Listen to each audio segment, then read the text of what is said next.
Assalamualaikum warahmatullahi wabarakatuh. Hai teman-teman. Pada suatu hari ada sebuah surat undangan yang datang ke rumah kita. Oh, ternyata begitu kita buka, isinya sebuah surat undangan reuni. Atau HP kita berbunyi dan kita buka di grup WA, ada undangan reuni. Apa yang kita pikirkan sebagai seorang ibu rumah tangga? Berbagai macam pikiran untuk memutuskan apakah kita mau datang atau memikirkan alasan untuk tidak bisa hadir dalam reuninya. Kita akan membayangkan berbagai macam bayangan-bayangan yang kadang sedikit menakutkan kita, bukan? Bagaimana nanti ketika teman-teman kita di tempat reuninya, banyak teman-temanku nanti yang mungkin berada di atas kita, jauh di atas kita. Mereka bisa mencapai cita-cita mereka, bergelar sarjana, S1, S2, atau bahkan S3. Ada yang menjadi dosen, dokter, pengusaha besar. Sementara kita, who we are? Kita selalu berpikir kita nothing. Kita nggak bisa menjadi siapapun. Ya, sebenarnya benarkah seorang ibu rumah tangga itu adalah pekerjaan yang nothing, pekerjaan yang loser, pekerjaan yang gak bisa dianggap? Benar? Coba kita gali lagi. Sebelumnya, like, comment, and subscribe channel ini untuk kita terus bisa mengembangkan channel ini. Oke. Sebelumnya, coba kita gali lebih dalam. Untuk apa sih Allah itu menciptakan kita sebagai seorang pria atau mungkin sebagai seorang wanita? Ya, memang kita sengaja dipertemukan sebagai jodoh. Allah menciptakan seorang pria dengan sedemikian hebatnya sebagai seorang pemburu. Otaknya didesain sebagai seorang pemburu, sebagai seorang pencari nafkah. Di mana memang secara fisiknya seorang pria begitu kuatnya. Otaknya didesain sebagai otak penjaga. Sementara seorang wanita dengan desain yang berbeda diciptakan sebagai seorang penjaga sarang, penjaga anak-anak, penjaga rumahnya, membersihkan rumahnya, memastikan rumahnya dalam keadaan yang baik-baik saja. Semua sudah didesain sedemikian rupa. Jadi,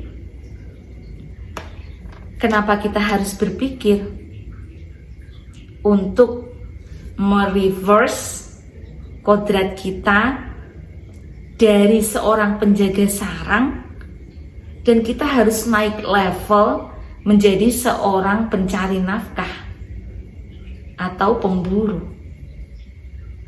Apakah secara desain otaknya memang kita benar-benar mampu? Padahal secara psikologinya, secara kemampuan otaknya, apakah benar jika kita memaksakan diri untuk menjadi seorang pemburu? Kita benar-benar kuat, kita benar-benar mampu. Padahal otak seorang wanita itu didesain sebagai otak hubungan atau otak relasi. Jadi ketika otak hubungan atau otak relasi dipaksakan untuk menjadi otak penjaga, apakah secara alamiahnya, secara kodratnya kita bisa menjalani? Di dalam sebuah buku yang pernah saya baca, karya Alan dan Barbara Pease, di dalam bukunya yang menyebutkan, yang berjudul Why Man Can't Listen and Woman Can't Read Maps. Di situ dipaparkan perbedaan antara pria dan wanita, di mana otak pria adalah otak penjagaan, sementara otak wanita adalah otak relasi. Itulah kenapa secara naluriahnya kita sebagai wanita itu ketika hubungan kita nggak baik dengan keluarga, bermasalah dengan keluarga, biasanya kita cenderung akan stres. Sementara pria yang memang desain otaknya sebagai otak pemburu, pencari nafkah, dia akan stres ketika pekerjaannya terganggu, cara mencari nafkahnya terganggu. Itulah kenapa pria selalu bad mood ketika dia sampai di rumah saat pekerjaannya nggak sesuai dengan apa yang dia inginkan. Dan seorang wanita, sekalipun dia berkarir begitu suksesnya, di dalam pekerjaannya dia berkarir begitu sukses, dia bisa mendapatkan gaji yang besar, tetapi ketika di dalam keluarganya, relasi dalam keluarganya, dalam anak-anaknya, dengan suaminya terganggu, maka dia tidak akan merasakan kebahagiaan dari itu. Jadi, jika kita sebagai seorang ibu rumah tangga dan kita sudah pas berada di porsinya kodrat kita, tapi kita terus membalik-balikkan pikiran kita untuk menjadi pikirannya seorang pria, kita nggak mensyukuri apa yang sudah kita miliki. Kita sudah berada pada kodrat kita yang benar dan kita merasa kita berada pada kodrat yang salah. Itu apakah mindset kita mau kita pertahankan sampai segini? Sampai seperti ini terus? Padahal jika kita mau menggali lebih dalam lagi, mereka yang berkarir begitu sibuknya dengan karirnya, ada satu yang mereka nggak punya dari kita. Apa? Ya, waktu. Waktu yang nggak akan mungkin mereka punya. Waktu bersama dengan anak-anaknya, quality time bersama anak-anaknya, special time bersama anak-anaknya, itu yang nggak akan pernah mereka miliki. Sekalipun mereka memiliki ilmu parenting yang begitu banyak, mereka baca buku parenting sampai setumpuk gitu ya, hampir semua buku perpustakaan dia baca tentang parenting, tapi kalau dia nggak punya waktu, mereka nggak punya waktu untuk bersama dengan suami dan anak-anaknya, apakah mereka bisa mempraktekkan apa yang sudah mereka, ilmu yang sudah mereka dapatkan dari buku-buku, dari seminar-seminar? Nggak bisa. Makanya Allah menyebutkan, Allah sampai bersumpah demi masa, demi waktu. Itu karena saking mahalnya waktu ya. Dan kita memiliki waktu yang begitu luasnya bersama dengan anak-anak. Kita mengantar, menjemputnya, menemani mereka bermain, menemani mereka tidur, bercerita. Itu nggak dipunyai loh sama mereka yang berkarir. Mereka sibuk sampai ketika anaknya tertidur mereka baru pulang kerja. Kadang mereka harus bertugas ke luar kota. Sebenarnya di dalam hati mereka, wanita karir itu, mereka merindukan masa-masa bersama dengan anak-anaknya, tapi mereka bisa mereka dapatkan. Dan itu kita dapatkan dengan gratis, dengan mudah. Sementara jika kita berjalan pada kodrat kita, itu kita akan merasa lebih tenang. Hidup gak dioyak-oyak. Karena apa?